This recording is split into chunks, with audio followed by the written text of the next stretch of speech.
Hi guys, samahan nyo nga naman ako kunin yung award ko. Hi guys, at eto na nga nagre-ready na nga pala ako dahil nga itong araw na to ay recognition day namin. At eto nga, bago naman ang lahat, kailangan muna nating magpaganda. Kasama ko nga pala guys yung ate ko, pupunta ng school at siya nga pala yung mag-a-award sa akin. Bali guys, with honor nga naman tayo, kaya nga naman kailangan talaga natin umattend. Hala siya. Sobrang saya ko nga dito guys kasi syempre makukuha ko na yung award ko. At eto na nga, fast forward ko na nga muna pala naka-makeup na ako dyan at tinayusan na ako ng ate ko. Nag-makeup na nga din pala siya dyan guys, yung pinsan ko, minikapan niya na. At bigla nga may napagtripan muna ako habang wala pa naman yung oras namin. Eto nga nagpa-makeup yung pinsan kong lalaki dito guys, sabi niya ay hindi pa naman siya naligo kaya make-upan ko muna. Sige, payag. Sabi ko nga naman guys, total naman graduation niya bukas ako na lang magme-makeup sa kanya at sabi niya ayaw niya naman. Fast forward na nga pala guys at eto na nga papunta na nga kami at eto na nga pala yung mukha ko for today's video. Oh, maganda na tayo dyan, okay na yan. Andito na nga pala kami guys sa highway kaya kailangan na natin talagang pumunta for Laguna. Excited na ako dyan guys, promises! Pagkadating naman namin guys, eto nga dumiretso na nga agad kami muna sa plaza para magmerienda syempre dahil mabisbisin kami. Pagkatapos naman namin nagmerienda guys, dumiretso na nga agad kami dun sa school at madami na nga talagang tao dito at ang ganda nga talaga ng pagkaka-design or ano nila, bongga. Di ba ang ganda? Pero guys, bago ang lahat, hindi ko na nga pala nabidyuhan yon. Siyempre, in-announce din nga pala ng Filipino Department, English Department, ang madami guys yung mga subject nila dyan. Ito na nga yung mga teacher guys na sobrang gaganda talaga nila. Alam nyo ba, halos talaga lahat ng teacher dito guys, sobrang ganda, promise. No joke talaga guys. Balet, eto na nga pala yung guest speaker namin na lalaki guys, hindi ko na nga pala nabidyoan masyado dyan, basta siya yun. Bago nga pala guys mag-start dyan at kumanta nga muna kami ng Bagong Pilipinas. Samahan nyo nga naman ako dinggin yung guest speaker namin at eto nga pala siya guys.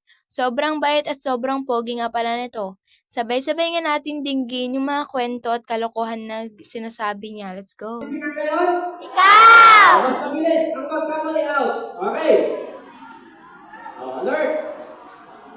Sino masaya ngayon? Ako! Sino gusto ng Gcash? Ako! Pogi! Thank you very much. Wala ang aking... Woo! Diba? Okay, maraming salamat sa participation nyo. Huwag kayo mag-alala. Nanay, anak, matagal na kami mag-asawa ng tatay. Lahat ng bagay pinagsisiran namin. Pinaghahatian namin. Nahati niya na yung burger niya, nahati na yung fries niya. Kakain na ako. Hinihintay ko na lang yung pustiso na ibigay ng lolo mo.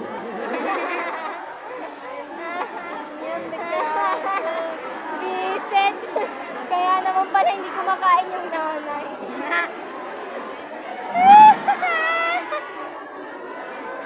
Okay. Okay. Success. Ayan.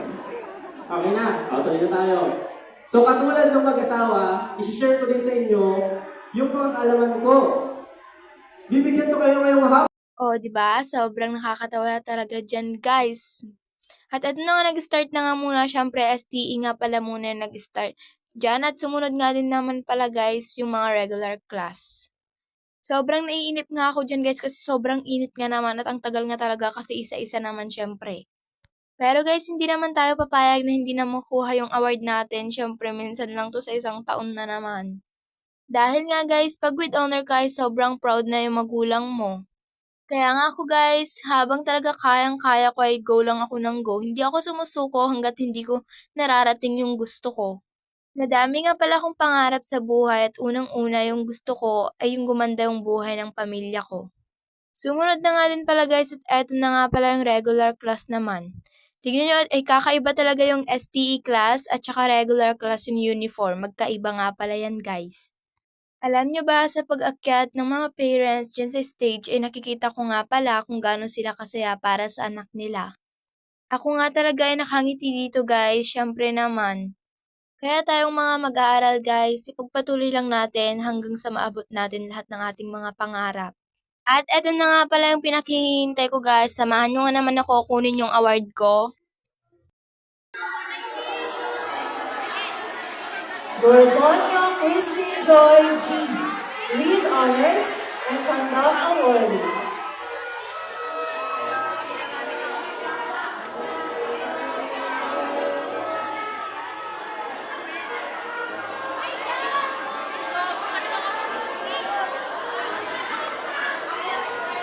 Josareno Alvin Jr. D.